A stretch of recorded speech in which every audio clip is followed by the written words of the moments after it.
आप देख रहे हैं इंडिया न्यूज। सबसे पहले देश, आपके साथ मैं रचना बंसल।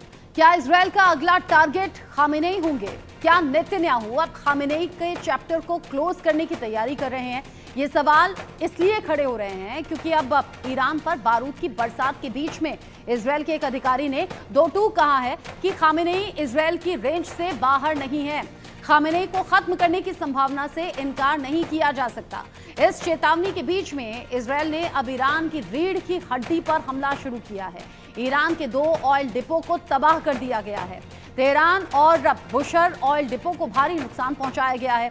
ईरान ने भी पलटवार करते हुए इजराइल पर 150 से ज्यादा मिसाइलें दागी, जिस पर इजराइल ने हमला और तेज करने की चेतावनी दे दी है। साथ ही साथ इजराइल डिफेंस फोर्स ने कहा है कि अगर ईरान ने परमाणु कार्यक्रम नहीं रोका तो तेहरान को जलाकर खाक कर देंगे। अब सवाल ये, क्या मिडिल ईस्ट में जंग की आग और ज्यादा भड़केगी? क्या इस जंग की आग में पूरी दुनिया झुलसेगी? आज इसी पर करेंगे बात। कई खास मेहमान मेरे साथ जुड़ेंगे, लेकिन उससे पहले रिपोर्ट देखिए।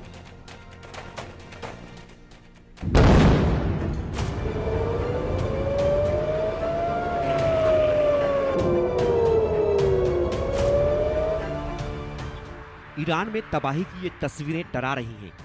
बारूदी बरसात की ये तस्वीरें पूरी दुनिया को परेशान कर रही हैं। महाविनाश की ये तस्वीरें कई सवाल खड़े कर रही हैं। सवाल है कि क्या ईरान तबाह होने वाला है? क्या बर्बादी का नया चैप्टर खुलने वाला है? क्या खामेनेई का चैप्टर क्लोज होने वाला है? क्या ईरान में महाविध्वंस होने वाला है? ये सवाल तब सुलग रहे हैं जब नेतन्याहू की क्रोध की आग में ईरान जल रहा है। ईरान के हर बड़े शहर में बारूदी गंध घुल रहा है। सबसे ताजा हमला ईरान के तेहरान और बुशहर में हुआ, जहां इजराइल की भीषण बमबारी में तेहरान का ऑयल डिपो तबाह हो गया।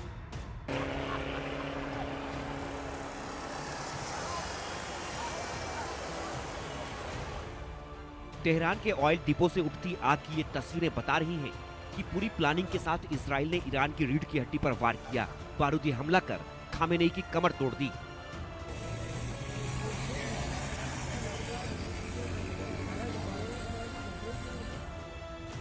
तेहरान के शाहरान ऑयल डिपो को आग के गोले में बदल दिया। इसके पहले ईरान के बुशहर शहर के पास एक गैस फील्ड और आबादान में ऑयल रिफाइनरी पर भी जबरदस्त अटैक किया। सिर्फ इतना ही नहीं, इजराइल का दावा है कि उसने तेहरान में रक्षा मंत्रालय को निशाना बनाया। ईरान के कई हथियार डिपो को तबाह कर दिया। ईरान के 150 से ज्यादा ठिकानों पर हमला किया। इसके साथ ही ईरान में अगला टारगेट क्या होगा, इसका खुलासा भी इजराइल ने कर दिया। ईरान के ऑयल डिपो पर हमले के बाद इजराइल के एक अधिकारी ने कहा, खामेनेई हमारी रेंज से बाहर नहीं है। हमारा अगला टारगेट खामेनेई हो सकते हैं। इजराइल खामेनेई को खत्म करने की संभावना से इनकार नहीं कर रहा है, लेकिन यह कई कारकों पर निर्भर करेगा। हमने हालिया हमलों में ईरान में भारी नुकसान पहुंचाया है। यह संघर्ष अब तभी रुकेगा जब ईरान स्वेच्छा से अपना परमाणु कार्यक्रम खत्म कर दे। लेकिन ईरान भी झुकने को राजी नहीं है। ईरान ने इजराइल के साथ ही नेतन्याहू के साथ खड़े देश अमेरिका, ब्रिटेन और फ्रांस को अंजाम भुगतने की धमकी दी है। ईरान ने कहा, अगर अमेरिका, ब्रिटेन और फ्रांस इजराइल पर ईरानी हमलों को रोकने में मदद करेंगे तो इस क्षेत्र में उनके ठिकानों और जहाजों को निशाना बनाया जाएगा। हमला हुआ तो ईरान हर कदम उठाएगा, मिडिल ईस्ट में उनके सैन्य ठिकानों पर हमला करेगा। ईरान की इस धमकी के बाद अमेरिका का जवाब भी फौरन आया। अमेरिकी राष्ट्रपति ट्रंप ने खामेनेई को आखिरी अल्टीमेटम दे दिया।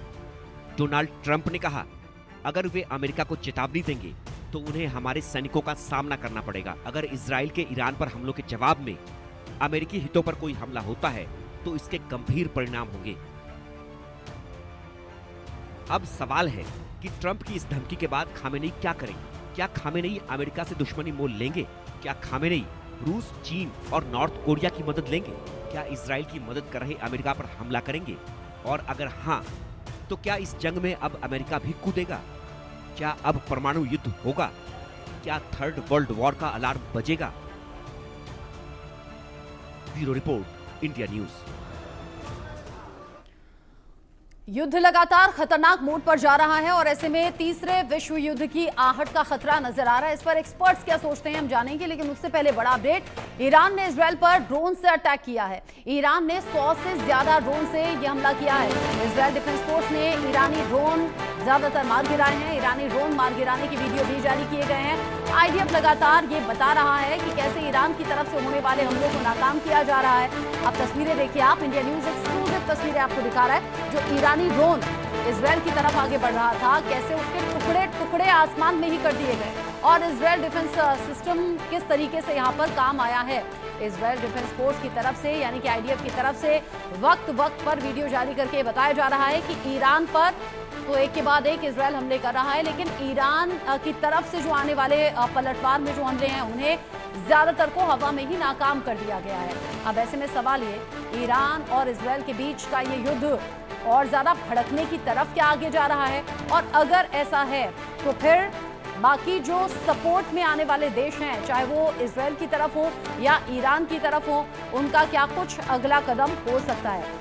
हम बात करेंगे, मेरे साथ में जुड़ गए हैं डॉक्टर संदीप त्रिपाठी जो कि विदेश मामलों के जानकार हैं। मंजू सेठ मेरे साथ में जुड़ गए हैं पूर्व राजनयिक के तौर पर। डॉक्टर एरॉन अब्राहम मेरे साथ में जुड़ गए हैं इजरायल से सीधा लाइव। आप तीनों का इंडिया न्यूज पर बहुत स्वागत। सबसे पहले डॉक्टर अब्राहम, इससे पहले जब आप जुड़े थे हमारे साथ तो आपने कहा था इजरायल पूरी तरह से तैयार है और ईरान की तरफ से होने वाले हमलों को नाकाम कर दिया जाएगा, लेकिन अब तो इजरायल से भी तबाही की तस्वीरें सामने आ रही हैं।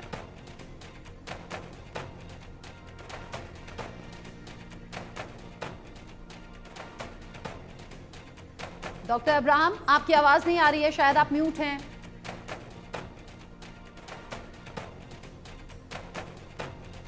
ये शलोम, नमस्ते, जय भारत, जय इजराइल। देखिएगा, ये जो खबरें आ रही हैं हम भी इनको सुन रहे हैं।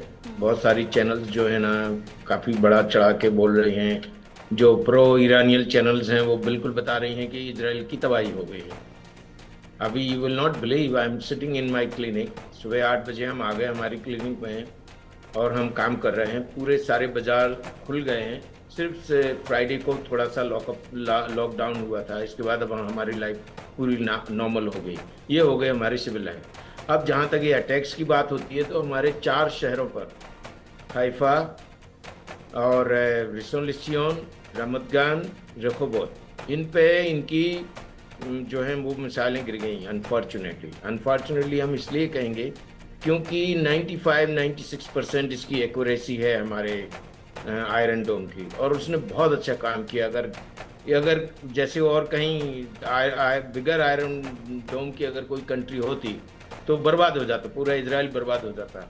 अच्छा, अब इसमें क्या होता है कि अगर एक थोड़ी सी प्रॉब्लम आती है आयरन डोम में कि अगर कोई एक साथ बहुत सारी मिसाइलें छोड़ दे, जैसे गाजा में भी हुआ था 7 अक्टूबर को, उन्होंने 4-5 कितने हजार वो रॉकेट्स छोड़ दिए, तो इसका जो रिसेप्शन है वो शायद थोड़ा सा डिस्टर्ब हो जाता है, तो सबको पूरी तरह से न्यूट्रलाइज नहीं कर पाता है। और ये 8 या 9 मिसाइल्स यहाँ आके गिर गई, और सारे के सारे जो एरियाज थे वो सिविलियन एरियाज हैं, और पूरी तरह से हमारी जो इमरजेंसी मेडिकल सर्विसेज जो हैं बहुत अच्छे से एक्टिव हैं।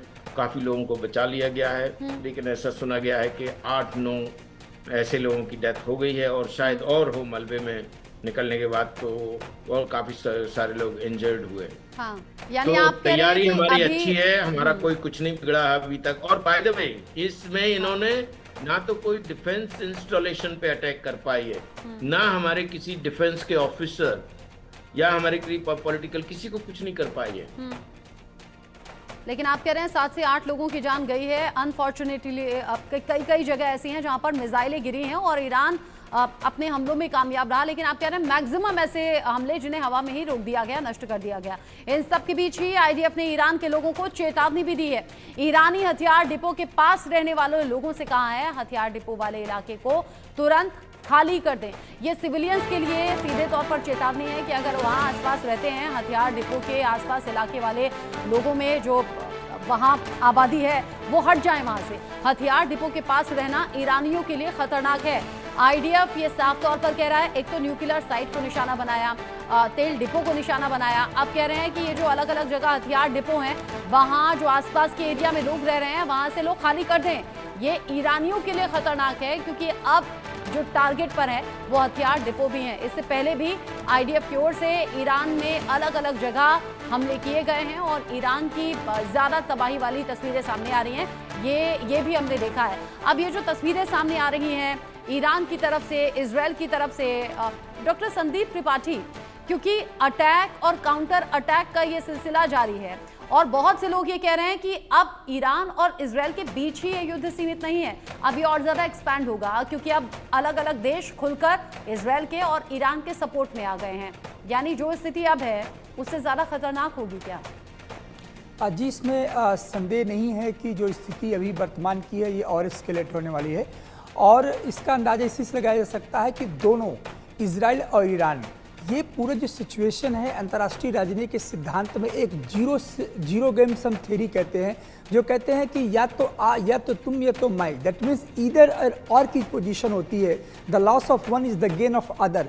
ये जो थ्योरी है कंप्लीट यहाँ पर लागू हो रही है कि ईरान कह रहा है कि इजराइल का अस्तित्व मिटा दूंगा, इजराइल कह रहा है कि मैं ईरान का अस्तित्व मिटा दूंगा। लेकिन एक सबसे इंपॉर्टेंट बात यह है कि जब बेंजामिन नेतन्याहू ये कहते हैं ईरानियों से कि देखिए आपका हमारे इतिहास में एक अच्छा संबंध रहा है, आप वहाँ सत्ता परिवर्तन में हमारा सहयोग कीजिए, यानी कि अभी भी इजराइल को ये भरोसा है कि खामनेई को यदि हम हटा देते हैं तो ईरान शायद उनके तरफ आ जाए और जो न्यूक्लियर प्रोग्राम वहाँ चल जाए वो रुक जाए। और इसीलिए जब इजराइल ईरान पर अटैक करता है तो कहता है सिविलियंस वहाँ पर चले जाए। तो एक तरह अटैक भी हो रहा है, एक तरफ इजराइल एक गेम भी खेल रहा है कि ईरानियन को एक सॉफ्ट कॉर्नर के रूप में एक मैसेज भी दे रहा है कि अभी वक्त है, खामेनी को हटाइए और आगे हाथ बढ़ाइए दोस्ती का इजराइल के साथ। और उनका जो अंतिम उद्देश्य है कि वहाँ का न्यूक्लियर इन्वेस्टमेंट को कम करना या बंद करवाना है। लेकिन ईरान की जो स्थिति है इस समय पूरा ईरान यूनाइटेड है। जो मेरा एनालिसिस ये है, ईरान यूनाइटेड है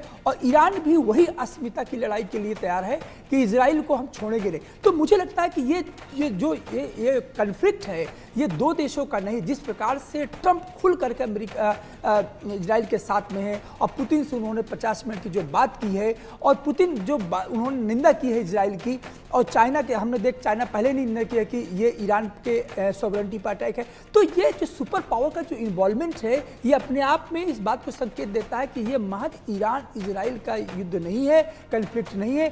और इसलिए भी नहीं है क्योंकि मिडिल ईस्ट दुनिया के जो कैलकुलेशन में सबसे बड़ा इंपॉर्टेंट रोल प्ले करता है और वो हम सब जानते हैं, वो एनर्जी सिक्योरिटी को लेकर के। हम ये सब जानते हैं कि स्ट्रेट ऑफ जो हार्मुज है, जो दुनिया का सबसे बड़ा ऑयल शिपिंग रूट है, वो डिस्टर्ब हो सकता है। तो उसका प्रभाव हर, इंक्लूडिंग मैं भारत की बात करता हूँ, कि जब 10% हमने कल देखा कि जो प्राइस जो हाइक किया तो उसका प्रभाव हर दुनिया के हर नागरिक पर पड़ेगा। तो मुझे लगता है कि ये सिर्फ दो देशों का युद्ध नहीं है, इकॉनमी प्रभावित होगी, सप्लाई चेन डिस्ट्रप्शन प्रभावित होगा और सबसे ज़्यादा तो इम्पोर्टेंट बात यह है कि ये पूरा का जो पूरा मिडिल ईस्ट है, जिस प्रकार से डिफेंस इंस्टॉलमेंट पर, जिस प्रकार से सिक्योरिटी इंफ्रास्ट्रक्चर पर इजराइल अटैक कर रहा है, कोई और रूप ले सकता है। ये बहुत बड़ी बात है। जी, आपने बताया कि और ज़्यादा खतरनाक रूप ले सकता है और लगातार अपडेट्स हम अपने दर्शकों तक पहुंचा रहे हैं। और इन सब के बीच ही इजराइल ईरान तनाव पर एक और बड़ा अपडेट भी मिल रहा है। ईरान के हमले में इजराइल के 13 लोगों की मौत हो गई है। डॉक्टर अब्राहम अभी बता रहे थे 7 से 8 लोग, ये संख्या बढ़ गई है, 13 लोगों की जान चली गई है। ईरान के हमले में अब तक 385 लोग जख्मी हुए हैं। ईरान ने कल रात भी कुछ मिसाइलें दागी हैं। इसमें ज़्यादातर आईडीएफ ये दावा कर रही है कि हमने ज़्यादातर हमलों को नाकाम कर दिया, लेकिन जो अलग अलग हिस्सों में मिसाइलें गिरी हैं, ईरान का भीषण अटैक। ये तस्वीर आप देखिए, ये जो एरियल व्यू ली गई तस्वीरें हैं, इजराइल में तो भारी तबाही की ये तस्वीरें हैं। अलग अलग जगह मिसाइलें गिरी हैं, रिहायशी इलाकों में गिरी हैं और यहाँ जो मौत का आंकड़ा है वो भी अब बढ़ता हुआ नजर आ रहा है। और ये भीषण तबाही बता रही है कि ये युद्ध अभी तो नहीं रुकने वाला है। जाहिर सी बात है, इजराइल पर हमला होगा, इजराइल फिर पूरी ताकत के साथ में पलटवार करेगा। उधर ईरान ने भी अपनी तैयारी की है और वापस और ताकत के साथ में वो इजराइल पर अटैक कर रहा है। यानी दोनों तरफ से अटैक, काउंटर अटैक की तस्वीरें सामने आ रही हैं। मंजू सेठ जी, भारत ये मानता है कि आज का युग युद्ध का नहीं है, लेकिन ईरान और इजराइल के बीच में जो ये युद्ध है यह महायुद्ध में तब्दील होता हुआ नजर आ रहा है। इजराइल भले इस बात को स्वीकार न करे, लेकिन तस्वीरें झूठ नहीं बोलती। इजराइल में भी भारी तबाही हुई है, अगर ईरान में हुई है तो। बिल्कुल, ये जैसे हम देख रहे हैं दिन ब दिन बढ़ता ही जा रहा है दोनों की तरफ से अटैक्स, और इजराइल ने उनके ईरानियन डिफेंस इंस्टॉलेशंस पे, ऑयल इंस्टॉलेशंस पे, सब जगह जो अटैक किया, न्यूक्लियर फैसिलिटी पे जो अटैक किया है, ये एक उनको बिल्कुल एक घातक एक अटैक्स जो किए हैं ये, और उसका जो काउंटर अटैक होगा उसको काउंटर करने के लिए ईरान और जोरों से कोशिश कर रहा है। हालांकि उनका इजराइल का बहुत अच्छा डिफेंस सिस्टम है, जो आयरन डोम है और अदर उनके जो डिफेंस इंस्टॉलेशंस हैं वो काफ़ी सार्थक हैं, लेकिन एट द सेम टाइम हम देख रहे हैं उनको वो बाईपास कर पा रहे हैं, और ईरान का कहना है कि उनके स्पेशल मिसाइल्स हैं जो इसको इवेट करके जाके अटैक कर सकते हैं अपने टारगेट पे। तो ये एक बढ़ता हुआ एक महायुद्ध की तरफ जा रहा है, लेकिन हमें उम्मीद है कि ये ना हो। लेकिन सब और लोग भी वहाँ पे जो साइड्स ले रहे हैं और सपोर्ट कर रहे हैं दोनों साइड्स को, ईरान को, इजराइल को, और मुझे लगता है थोड़ा इंकरेजमेंट भी दे रहे हैं कि अच्छा आप आगे चलिए, क्योंकि सबका जो मकसद है वहाँ पे ईरान का जो न्यूक्लियर प्रोग्राम है ज़्यादातर जो वेस्ट का है और इजराइल का है, अदर पावर्स का भी है, कि वहाँ पे जो न्यूक्लियर इन्रिचमेंट है वो बंद हो ताकि वो न्यूक्लियर आर्म्स ना बना सके। और साथ में ईरान का भी ये है कि हम इनको बिल्कुल अस्तित्व खत्म करना चाहते हैं इजराइल का। तो ये आपस में जो इतनी इनकी जो एंटी ईच अदर जो इनका जो रवैया है, उससे मुझे लगता है कि ये आसानी से मानने वाले नहीं है, रुकने वाले नहीं है। और साथ में अब ये रेजीम चेंज की बात भी जो आ रही है, इससे और आई थिंक ईरान में एक और जो वहाँ की लीडरशिप है वो तो कोशिश करेगी कि हम इसको बिल्कुल इनको इजरायलियों को ख़त्म करें, ताकि हमारे जो लीडरशिप है उसको कोई भी नुकसान ना पहुँचे, कोई इनको हटा ना सके। बट हाँ, जो आपने कहा कि वहाँ पे जो एक बनता जा रहा है एक माहौल की रेजीम चेंज होने से शायद सब चीज़ें रिजॉल्व हो जाएं, लेकिन मुझे उम्मीद कम है कि ऐसा होगा, लेकिन we have to wait and see. यानी आपको लगता है उम्मीदें कम है कि ये युद्ध रुकेगा, ये और ज्यादा भीषण होगा। इन सबके बीच ही बेटयाम में तबाही वाली जगह पर पहुंचे हैं बेंजामिन नेतन्याहू, जहां पर ईरान ने अटैक किया है। ईरान ने कल जहां पर मिसाइलें दागी थी वहां पर बेंजामिन नेतन्याहू पहुंचे हैं। नेतन्याहू ने नुकसान का जायजा लिया है, पीड़ितों को हर संभव मदद का आश्वासन भी दिया है। लेकिन दोनों देशों में एक फर्क है, ईरान रिहायशी इलाकों पर बम बरसा रहा है, मिसाइल दाग रहा है, और उधर से IDF की ओर से लोगों को आगाह किया जा रहा है। पहले तो ये कि ईरान की सरकार को उखाड़ फेंकें, विरोध वहां पर तेज कर दें, साथ ही साथ हथियार डिपो के आसपास जो आम लोग रहते हैं वो उन इलाकों को खाली कर दें, क्योंकि उन्हें नुकसान हो सकता है। अब यहाँ जहाँ मिसाइलें दागी गई थी बेटयाम में, यहाँ पर बेंजामिन नेतन्याहू खुद पहुंचे हैं और नुकसान का जायजा ले रहे हैं। डॉक्टर अब्राहम, ये जो तस्वीरें सामने आ रही हैं इजराइल के लिहाज से ये ठीक तो कतई नहीं है। हाँ, इजराइल ताकतवर हो सकता है, एयर डिफेंस सिस्टम मजबूती से काम कर सकता है, लेकिन जहां जहां मिसाइलें गिरी हैं वहां भारी तबाही है। हाँ जी, तो हमने कब कहा कि नहीं है, हुआ है, ये फेल हो गया आयरन डोम कुछ केसेस में, और इनकी मिसाइलें जो है ना वो भी हूतियों जैसी नहीं है, मतलब स्ट्रॉन्ग मिसाइल्स हैं, तो उससे डैमेज तो हुआ है। और हमने जो अपनी जो डेथ की जो नंबर्स दिए थे उसमें बढ़ रहे हैं लोग, और अभी हम और भी कह रहे हैं ये और नंबर बढ़ेंगे जब ये मलबे साफ होंगे या वहाँ पे और हमारी इमरजेंसी वाले लोग काम करेंगे तो नंबर और बढ़ेंगे। तो ये बतौर आम नागरिक, आप पेशे से डॉक्टर भी हैं, बतौर आम नागरिक ये जो इजराइल और ईरान के बीच में युद्ध छिड़ रहा है, क्या आपको चिंता नहीं हो रही? सिविलियंस मारे जा रहे हैं, और अब कोई भी दो देश अगर आपस में भिड़ते हैं नुकसान तो सबसे ज्यादा आम लोगों का ही होता है ना। देखिएगा, हम लोगों का जो एक अगर आप हमारे पर्सनल, हमारे व्यक्तिगत राय अगर आप जानना चाहते हैं तो इस युद्ध को बहुत पहले हो जाना था, 4-5 साल पहले हो जाना था। क्यों हो जाना था? क्योंकि ईरान इजराइल को बहुत डैमेज कर रहा है, डायरेक्टली इनडायरेक्टली जो भी कहिए आप। इनके जो प्रॉक्सीज हैं, हमास, हूतीस, हिजबुल्लाह, ये जो है ना पूरी तरह से इजराइल को जब से इनके पास पैसा आया, जैसा कि हमने कल कहा था कि इस्लामिक देशों की ये सबसे बड़ी समस्या है कि पैसा और पावर आता है तो इजराइल को ख़त्म करते हैं। वो अपने लोगों की और अपने देश की उसकी कोई ज़रूरत नहीं, बस पहले इनको इजराइल। और ये तो जो ईरान के जो लोग हैं ना, ईरान का जो 1979 से पूरा जो ये कट्टरवादी लोग सत्ता में आए, तब से तो इनका पूरा प्लान ही चेंज हो गया। इनकी पॉपुलेशन को इन्होंने बुरी तरह से, मतलब एक तरह से ये टेरराइज करते हैं। कल हमने एक छोटा सा वीडियो देखा था, मतलब जो डायस्पोरा में रह रहा है एक ईरानियन, प्रॉबेबली इन अमेरिका, उसने सीधा ये कहा था कि ईरान जो है ना इजराइल को टेरराइज करता है और ईरान जो है ना ईरानियों को भी टेरराइज करता है। तो ये जो है ना पूरी तरह से वाइप आउट हो जाना चाहिए। और इजराइल जो कर रहा है इट्स नॉट, मतलब ये बहुत अच्छा काम हो रहा है और बहुत अच्छा कर रहा है। अगर इजराइल ने अटैक किया है तो ये जो रेजिम है ना इनको पूरी तरह से रिमूव होना चाहिए। और जो इनका जो प्लान है, इनके जो अपने पहले वाले साए हैं, उनके डिसेंडेंट्स हैं, अमेरिका में रहते हैं वो, उनका कहना ये है कि अगर ये रेजिम ख़त्म होती है और हम आएंगे तो हम पूरी तरह से इस कंट्री को डेमोक्रेटिक बना देंगे और फिर पीस होगी। एक बात और हम बता दें आपको, इजराइल जो है ना वो इजराइल के नहीं लड़ रहा है, इजराइल के लिए नहीं लड़ रहा है। आई रिपीट, इजराइल के लिए नहीं लड़ रहा है, इजराइल पूरी दुनिया के लिए लड़ रहा है। अगर इनके पास, एक बात और हम आपको सब लोगों को, चाहे वो भारतीय हो, नॉन मुस्लिम्स की बात हम कर रहे हैं, जब ईरान के पास न्यूक्लियर वेपन नहीं है तब इजराइल की इन्होंने कितनी तबाही मचाई है। अगर इनके पास न्यूक्लियर वेपन हो जाए तो ये इजराइल को चुटकियों में ख़त्म कर देंगे। और इसके बाद इजराइल को ख़त्म करने के बाद यूरोप के बाद और भारत के लोग भी छूटे नहीं रहेंगे इससे, क्योंकि इनका जो प्लान है वो पैन इस्लामिक प्लान है। ईरान के लोग, ईरान के ये जो कट्टरवादी लोग हैं, खमेनी वगैरह, ये पूरी दुनिया पे एक इस्लामिक खलीफेट एस्टेब्लिश करना चाहते हैं।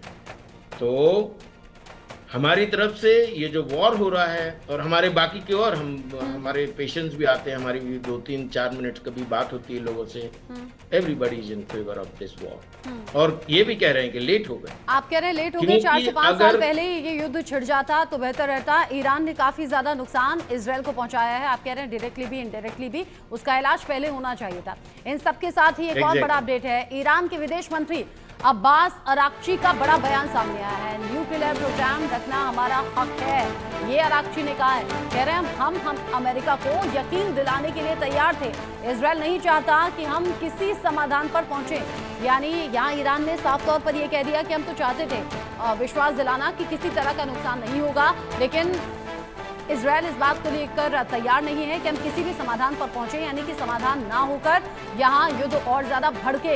ये अराक्ची ने संदेह जाहिर किया है इजराइल को लेकर, और ये कहा कि अमेरिका भी पहले कह चुका था, लेकिन हम अमेरिका को यकीन दिलाने के लिए तैयार थे, जिस पर कोई नतीजे तक बात नहीं पहुंची। ईरान के विदेश मंत्री अब्बास अराक्ची की तरफ से ये बड़ी बात निकलकर सामने आई है।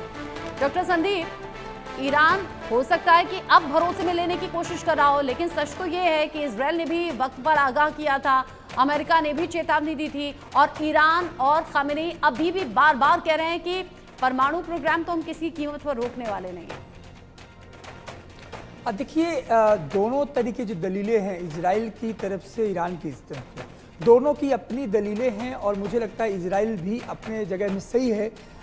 जब इजराइल ये कहता है कि हमें सेल्फ डिफेंस का अधिकार है, और जब अभी ये स्थिति में ईरान की ये स्थिति है, जब परमाणु बम हो जाएगा तो और क्या होगा, तो ये दलील इजराइल की सही है।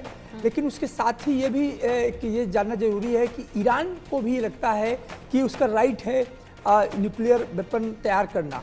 तो अब सवाल इस बात का है कि दुनिया में, देखिए दुनिया में सही क्या है, गलत क्या है।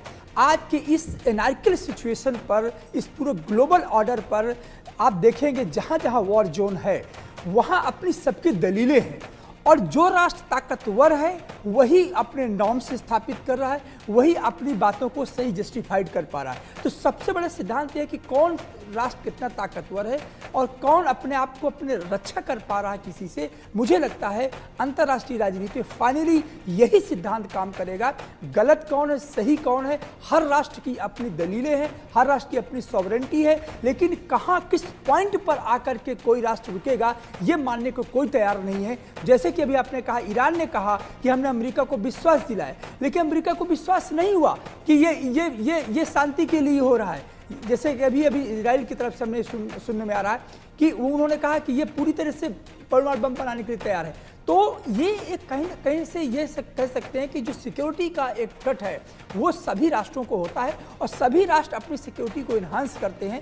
तो मुझे लगता है इस पूरे एनार्किक सिचुएशन पर गलत सही का निर्णय उस देश की ताकत पर डिपेंड करता है कि वो कितना ताकतवर है, अपने आप को कितना बचा पाएगा। जी ठीक है, आप रहिए मेरे साथ। इस बीच ईरान के सुप्रीम लीडर खामेनेई ने धमकी भी दी है और ये धमकी साफ तौर पर सामने आई है। कह रहे हैं कि इजरायल को अंजाम तो भुगतना होगा, यानी किसी भी तरीके से न तो पीछे हट रहे हैं ना झुकने को तैयार हैं। ईरान और इजरायल में हर दिन के साथ में युद्ध और ज्यादा भीषण हो रहा है। IDF ने मूर्खतापूर्ण काम किया है, ये खामेनेई ने कहा है। साथ ही कह रहे हैं कि ईरान की सेना ने बदले का ऐलान कर दिया है और इन सब के बीच ही ईरान की सेना हर तरीके से हर मोर्चे पर युद्ध लड़ने के लिए तैयार है। ईरान के सुप्रीम लीडर खामेनेई की ओर से ये धमकी सीधे तौर पर इजरायल के लिए सामने आई है और साथ ही ये भी कहा कि मूर्खतापूर्ण काम इजरायल ने किया है। अब खामेनेई ये तो समझ में आ गया कि चेतावनी वो इजरायल को दे रहे हैं, लेकिन ये भी सच है कि ईरान को बड़ा नुकसान हुआ है। तेल डिपो पर चाहे वो हमले को लेकर बात सामने आ रही हो या फिर न्यूक्लियर प्लांट या साइट्स पर हमले की बात सामने आ रही हो, और जगह जगह जो हथियार डिपो हैं या फिर जहां पर सैन्य ठिकाने हैं उन जगहों पर इजरायल की तरफ से ये हमले किए जा रहे हैं। मेरे साथ में कर्नल रिटायर्ड मयंक चौबे जी भी जुड़ गए हैं डिफेंस एक्सपर्ट के तौर पर। कर्नल चौबे, जो सिचुएशन अभी ईरान और इजरायल के बीच में बनी हुई है, ये तय है कि ये युद्ध अब महायुद्ध में तब्दील होता हुआ नजर आ रहा है। दोनों के अपने दावे हैं, दोनों तरफ से चेतावनी दी जा रही है, लेकिन एक फर्क ये कि इजरायल बहुत सोच समझकर उन ठिकानों पर निशाना बना रहा है जिससे ईरान को सबसे ज्यादा नुकसान हुआ। जी अर्चना जी, आपने बिल्कुल सही बात कही है। इस समय अगर आप इस युद्ध को देखेंगे तो आपको याद आएगी हमारे ऑपरेशन सिंदूर की। जैसे कि ऑपरेशन सिंदूर शुरू हुआ था उसमें उन्होंने चुन चुनकर ठिकानों को नष्ट किया था हमने, और पिन पॉइंट टारगेट्स को एंगेज किया था। इस युद्ध में भी जहां पर राइजिंग लायन की हम बात करते हैं, इन्होंने ईरान के जो मिलिट्री लीडर्स थे और जो न्यूक्लियर साइंटिस्ट थे उनको पिन पॉइंट टारगेट बनाकर वहां से आउट किया, यानी कि उनको समाप्त किया। उसके बाद में इन्होंने अपने एयर डिफेंसेस को खत्म किया जो कि लगी हुई थी ईरान के बॉर्डर पर, और उसके बाद में हवाई हमलों की चाल चलेगी। पूरे युद्ध के दौरान जो है इजराइल ने कभी भी किसी भी सिविलियन ठिकाने पर वार नहीं किया। उसके बरखिलाफ ईरान की तरफ से बराज ऑफ मिसाइल्स फायर होती हैं, और मेरे सूत्र बता रहे हैं कि 15 बैराज ऑफ मिसाइल्स जो हैं अब तक इजराइल की तरफ दागी जा चुकी हैं। कुछ को नाकाम कर पाए हैं इजराइल वाले, और कुछ जो हैं वो आके सिविलियन इलाकों पर आके गिरी हैं। इतने लंबे रेंज की मिसाइल जो कि करीब 1500 किलोमीटर ट्रैवल करती है, उसमें स्वाभाविक है कि थोड़ी सी चूक हो सकती है और वो सिविलियन इलाके पे जाके गिरेगी। परंतु इसमें कोई भी फर्क नहीं किया गया कि कौन सा सिविलियन इलाका है और कौन सा मिलिट्री टारगेट है। तो इस समय इजराइल जो है वो इस युद्ध में इस तरीके की मार झेल रहा है। जैसे आपने बताया अभी कि उन्होंने पेट्रोलियम डिपो और उनके न्यूक्लियर साइट्स को भी डिस्ट्रॉय किया है। तो इजराइल ने सबसे इंपॉर्टेंट न्यूक्लियर साइट जो थी नातांज, सबसे पहले उसको टेक डाउन किया। नातांज में यूरेनियम का परिष्करण चल रहा था और एनरिचमेंट होता है 90% पे अगर पहुंचता है तो ये मान के चलिए कि वो यूरेनियम वेपन ग्रेड यूरेनियम के लिए तैयार हो रहा है। तो इस वजह से पूरे दुनिया की आंखें जो थी वो नातांज पर टिकी हुई थी, और नातांज को सीरीज ऑफ अटैक्स में उसको नष्ट किया गया है। तो ये रणनीति इजराइल ने अपनाई है। फिलहाल इजराइल का कहना है कि हम उनके पूरी न्यूक्लियर फैसिलिटी और उनकी मिसाइल स्टोरेज और उनकी फैसिलिटीज़ को ख़त्म करेंगे। अगर मिसाइल ख़त्म हो जाएंगी तो न्यूक्लियर वेपन्स को डिलीवर करने का उनके पास में कोई माध्यम नहीं बचेगा। तो ये कारण है इजराइल ने इन दो को बोला है कि ये दो जो हैं ये ज़रूर इन पर हमला होगा और इनको नष्ट किया जाएगा इससे पहले कि युद्ध समाप्ति की ओर जाए, परंतु वो समाप्त होता मुझे दिखाई नहीं दे रहा है। अच्छा, ईरान भी लगातार पलटवार कर ही रहा है और जिस तरह की तस्वीरें सामने आ रही हैं वो बड़ी चिंता वाली बात है। मौत का आंकड़ा जो है वो ईरान में ज्यादा है, इजरायल में कम है। अगर ताकत के लिहाज से देखूं तो कहीं इजरायल आगे नजर आता है, कहीं ईरान आगे नजर आता है। अगर ये टकराव और ज्यादा बढ़ता है, और चूंकि अब तो खुलकर देश भी साथ में आ रहे हैं मयंक जी, अगर ये देश साथ में मिलते हैं तो क्या प्रॉक्सी वॉर में ये तब्दील हो जाएगा, और क्या इसमें तीसरे विश्व युद्ध की आहट सुनाई पड़ रही है क्या? अंजू जी, आप ध्यान करें, जब इजराइल ने अपना काउंटर ऑफेंसिव शुरू किया था तो हमने सुने थे पहले धमाके बगदाद एयरपोर्ट के पास में। बगदाद एयरपोर्ट के पास में इराक में अमेरिकी दूतावास और उनके कर्मचारी जो हैं वहाँ पर उस इलाके में रहते हैं। उसके बाद में अमेरिका की वार्निंग आई थी कि अगर हमारे नागरिक या हमारे एसेट्स को आपने कोई भी नुकसान पहुंचाया तो हम फुल फोर्स के साथ में आप पर अटैक करेंगे। लेकिन ये चीज़ जो है वो रुकने का नाम नहीं ले रही है। मेरे सूत्र ये भी बताते हैं कि एक अमेरिकन कंसुलेट के एनेक्सी की बिल्डिंग जो है उसको क्षतिग्रस्त किया गया है। इराकी हो सकता है उनके नॉन स्टेट एक्टर्स हो या ईरानी रेगुलर्स हो, लेकिन ये काम चल रहा है और कहीं ना कहीं अमेरिका इसकी चपेट में आने के बहुत करीब आ चुका है। इजरायल को सीधे तौर पर ट्रंप ने साथ देने की बात कह दी। इधर अब ईरान के खुलकर सपोर्ट में चीन आ रहा है और अलग अलग देशों का अब ईरान के या फिर इजरायल के साथ में आना ये स्थिति को और ज्यादा भयानक बना रहा है। मंजू जी, इससे पहले आप रूस यूक्रेन को देख लें या फिर इजरायल जो गाजा में भारी तबाही मचा रहा है, दिखा रहा है, अगर युद्ध छिड़ते हैं तो फिर सालों साल चल रहे हैं। ऐसा नहीं है कि युद्ध छिड़ा और फिर रुक गया। ईरान और इजरायल भी क्या इतनी दूर तक जाएगा, ऐसा अंदेशा जताएं क्या? इस वक्त जो हालात हैं बिल्कुल ऐसा ही लग रहा है कि ये काफी लंबा चलेगा। कितने टाइम चलेगा ये कहना मुश्किल है, लेकिन डेफिनेटली मुझे लग नहीं रहा कि ये जल्दी होगा खत्म, क्योंकि दोनों साइड्स जो है उनका मानना है कि जब तक हमारी जीत नहीं होती, जैसे संदीप जी ने भी कहा कि हम it's fight to the finish, तो उस किस्म का अगर एटीट्यूड लेके चलेंगे तो इसका कोई जल्दी मुझे लगता है कोई निर्णय आने नहीं वाला है और ये लड़ाई आगे चलती जाएगी, क्योंकि दोनों के पास काफी ताकत है, दोनों साइड्स के पास आर्सेनल है, एम्यूनिशन है, सब कुछ है और ये एक दूसरे को जो दूसरे प्लेयर्स हैं, सुपर पावर्स हैं, वो भी इनके पीछे खड़े हैं, दोनों साइड्स के, इजराइल के पीछे भी और ईरान के पीछे भी। तो वो भी मुझे लगता है कहीं ना कहीं थोड़ा उनको सपोर्ट के थ्रू थोड़ा इंकरेज कर रहे हैं कि चलिए आप करते जाइए, क्योंकि इनके काफ़ी मकसद हैं। एक है वहाँ पे रियलाइन करना सारी चीज़ें, वहाँ का रेजीम चेंज करना, और ये सब जो उनकी मंशा है, सुपर पावर्स जो पीछे खड़े हैं वो भी जो चाहते हैं, जब तक वो नहीं अचीव होगा और आपस में जो उनकी आपस में जो इश्यूज हैं जब तक वो रिजॉल्व नहीं होती हैं, इजराइल चाहता है कि ईरान खत्म हो और ईरान चाहता है कि इजराइल खत्म हो, तो ये मुझे नहीं लग रहा है कि ये बहुत जल्दी कोई भी इसका समाधान निकलने वाला है। ये लंबी जरूर चलेगी इस वक्त जो हालात। रूस यूक्रेन के युद्ध को लेकर लग रहा था और एक्सपर्ट्स ये कह रहे थे 3 दिन नहीं टिकेगा यूक्रेन, और फिर 3 दिन क्या 3 महीने क्या 3 साल से ऊपर टिका हुआ है। डॉक्टर संदीप, बहुत हद तक डिपेंड करता है दो देशों के बीच में युद्ध की स्थिति में कौन से देश को कौन सा देश सपोर्ट कर रहा है। देखिए, बहुत अहम सवाल आपने किया है और इस सवाल का जवाब मुझे याद है 7 अक्टूबर 2023 को जब ये अटैक हुआ था इजराइल पर, और उस समय ये कहा गया था कि इजराइल अब हमास को मात्र 2 दिन में 3 दिन में ख़त्म कर देगा। या ऐसे ही जब रशिया यूक्रेन वॉर स्टार्ट हुआ था तो हम सब चर्चा कर रहे थे कि रशिया यूक्रेन को मात्र 1 सप्ताह में ख़त्म कर देगा।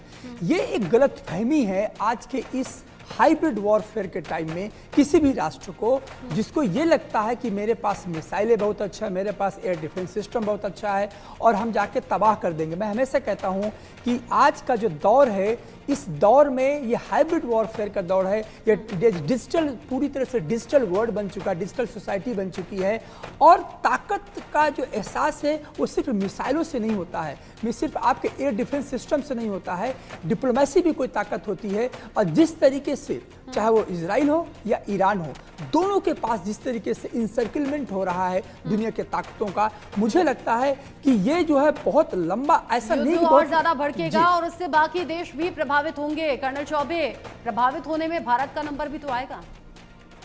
देखिए, भारत पर डिप्लोमेटिक थोड़ी बहुत आंच आ सकती है, पर फिजिकल क्षति जो है वो मुझे होती दिखती नहीं है। भारत अपनी पूरी डिप्लोमेटिक माइट को लगाएगा इस युद्ध में बैलेंस करने के लिए, क्योंकि भारत के संबंध इजराइल से भी हैं और ईरान से भी हैं। तो इस समय ये हमारी डिप्लोमेसी का एक ऐसे टेस्ट होगा कि हम किस प्रकार से अपने आप को बैलेंस करके चलते हैं और दोनों देशों के साथ संबंध जो है वो मेंटेन करके, बैलेंस करके, मधुर बना के चल पाते हैं, क्योंकि आगे भी हमें इसकी आवश्यकता पड़ेगी। ठीक है डॉक्टर इब्राहिम, आपका एंड कमेंट, क्योंकि इजराइल से आप हैं और चिंताएं वाकई हैं इजराइल को लेकर, क्योंकि मौत का आंकड़ा बढ़ रहा है और हमला लगातार ईरान कर रहा है। देखिएगा, हमें कोई चिंता नहीं है, ना हमें कोई डर है, और हम तो ऐसी जगह रहते हैं जहाँ पे 90% पॉपुलेशन जो मुसलमानों की है, हमारे सिर्फ 10 to 15% यहूदी लोग रहते हैं वहाँ पे। हमें कोई डर नहीं है, न कोई, और कोई एक कॉमन इजरायली को कोई डर नहीं है। अब देखिएगा, हम अपनी ये बात करते हैं कि इजराइल ईरान को ख़त्म नहीं करना चाहता है। इजराइल कितने और कितने भी मुस्लिम अरब देश हैं जहाँ इजराइल का सबको ख़त्म करेंगे? नहीं, जो इजराइल को ख़त्म करने का प्लान करेगा या ख़त्म करने की कोशिश, बहुत कोशिश हो रही है ईरान की तरफ से, हूती, हिजबुल्ला और ये सारी टेंटिकल्स जो है ना, सब इजराइल को ख़त्म, तो इसमें इजराइल फिर इसका एक्शन लेता है। जैसा कि हमने कल कह दिया था कि राइज एंड किल फर्स्ट, आप अपने दुश्मन को पहचानिए और उससे दुश्मन आपको पहले अटैक करे, उसको न्यूट्रलाइज करे। ये हमारा बड़ी बात है। लेकिन धर्म इजराइल से होने के बावजूद आप कह रहे हैं कि ये तो युद्ध पहले छिड़ जाना चाहिए था और किसी तरह की कोई चिंता नहीं है। हम तो यही कहेंगे, क्योंकि हम भारत से बिलोंग करते हैं, यही कहेंगे कि आज का युग युद्ध का नहीं है। ये जो हालात हैं भी युद्ध के शांत होने चाहिए, लेकिन आसार ऐसे नजर नहीं आ रहे। ये सभी एक्सपर्ट्स का अनुमान भी है। कर्नल चौबे, डॉक्टर संदीप, मंजू सेठ जी, डॉक्टर अब्राहम, आप सभी का बहुत बहुत शुक्रिया इंडिया न्यूज़ के साथ जुड़ने के लिए और इस डिस्कशन में साथ में रहने के लिए। आगे बढ़ते हुए जो अगली बड़ी खबर मिल रही है वो महाराष्ट्र से मिल रही है। महाराष्ट्र के